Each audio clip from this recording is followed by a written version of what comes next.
સરકાર મહિલાઓને અનામત આપે છે, પરંતુ આ અનામતનો લાભ મહિલાઓને મળે છે ખરી? અથવા મહિલાને મળે છે પરંતુ મહિલા સરકારની આપેલી અનામતનો લાભ લેવા નથી માંગતી? આવા અનેક સવાલો થઈ રહ્યા છે. જામનગરની ધ્રોલ નગરપાલિકા ફરી એકવાર વિવાદમાં આવી છે. આ પહેલા પણ જામનગરની ધ્રોલ નગરપાલિકા વિવાદમાં આવી હતી, જ્યાં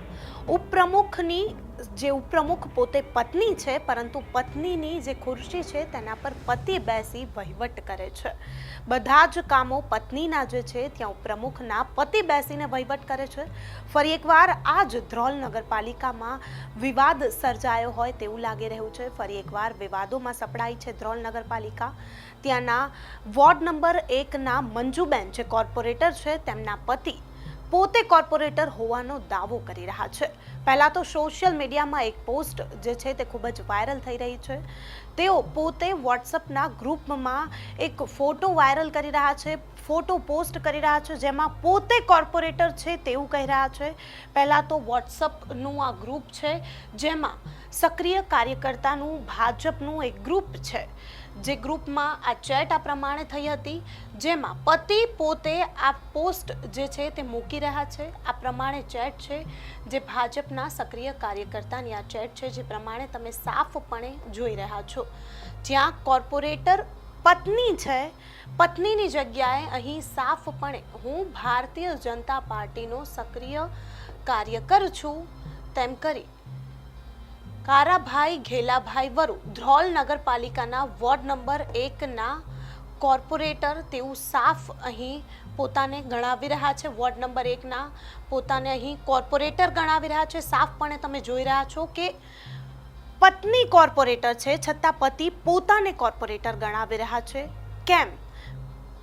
અહીં એ પણ મોટો સવાલ થઈ રહ્યો છે. આ પોસ્ટ પોતે તેઓ વોટ્સઅપ ગ્રુપ છે, જ્યાં ભારતીય જનતા પાર્ટીના કાર્યકર્તાઓ છે, તેમાં પોતે નગરપાલિકા જે કોર્પોરેટર છે તેમના પતિ પોતે આ પોસ્ટને વાયરલ કરી રહ્યા છે અને એ ગ્રુપમાં મોકલી રહ્યા છે. એ ફોટો કંઈક આ પ્રમાણે છે. આ પોસ્ટ છે, જેમાં સાફપણે આપણે જોઈ શકીએ છીએ કે સક્રિય કાર્યકર્તા સંમેલન છે, જે કાલાવાડ વિધાનસભા. ચાલો આપણે સૌ આ સંમેલનમાં જોડાઈએ. 9 એપ્રિલ 2025ની આ પોસ્ટ છે, જેમાં સવારે 10 વાગ્યે પટેલ સમાજ ધ્રોલ ખાતે રાખવામાં આવ્યું છે. હું ભારતીય જનતા પાર્ટીનો સક્રિય કાર્યકર્તા છું. કાર્યકર્તા માન્યું, પત્ની કોર્પોરેટર છે, તો પછી અહીં કારાભાઈ ઘેલાભાઈ વરુ ધ્રોલ નગરપાલિકાના વોર્ડ નંબર 1ના કોર્પોરેટર પોતાને કેમ ગણાવી રહ્યા છે? આવા અનેક સવાલો થઈ રહ્યા છે. ધ્રોલ નગરપાલિકામાં આવું પહેલીવાર નથી થયું. આ બીજી ઘટના છે જે વિવાદોમાં સપડાઈ છે. આ પહેલા પણ જ્યાં ઉપપ્રમુખ છે, પોતે ઉપપ્રમુખ છે, છતાં તેમના પતિ વહીવટ કરે છે.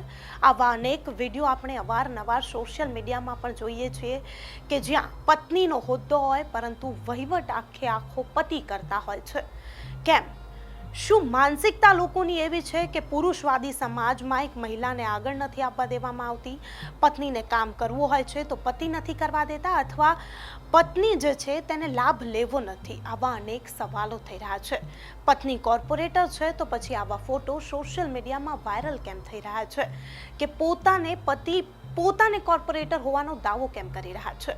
અનેક સવાલો થઈ રહ્યા છે. સરકાર જે મહિલાઓને અનામત આપી રહી છે તેના પર પણ અનેક સવાલો થઈ રહ્યા છે કે સરકાર મહિલાઓને હવે અનામત આપે કે પછી બંધ કરી દેવી જોઈએ, કારણ કે તેનો દુરુપયોગ થઈ રહ્યો છે. તેનો સીધો ફાયદો જે છે તે તેમના પતિઓ ઉઠાવી રહ્યા છે.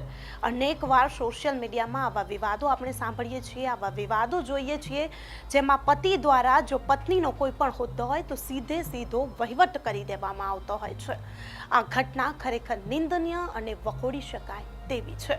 શિસ્તબદ્ધ કહેવાતી ભારતીય જનતા પાર્ટીમાં આવી ઘટનાઓ અનેકવાર સામે આવી છે, જેમાં હોદ્દો જે છે તે મહિલાઓનો હોય, પરંતુ વહીવટ પતિ કરે છે.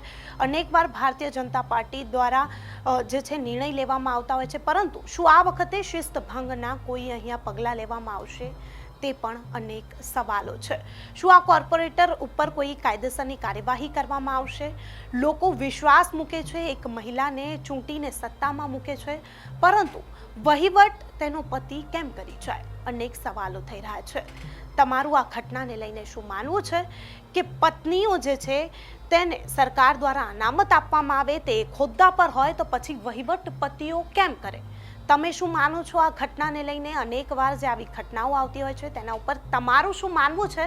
અમને કમેન્ટ કરી ચોક્કસથી જણાવજો તથા અમારી ચેનલ નિર્ભય ન્યૂઝને લાઇક, શેર અને સબસ્ક્રાઇબ કરવાનું ભૂલશો નહીં.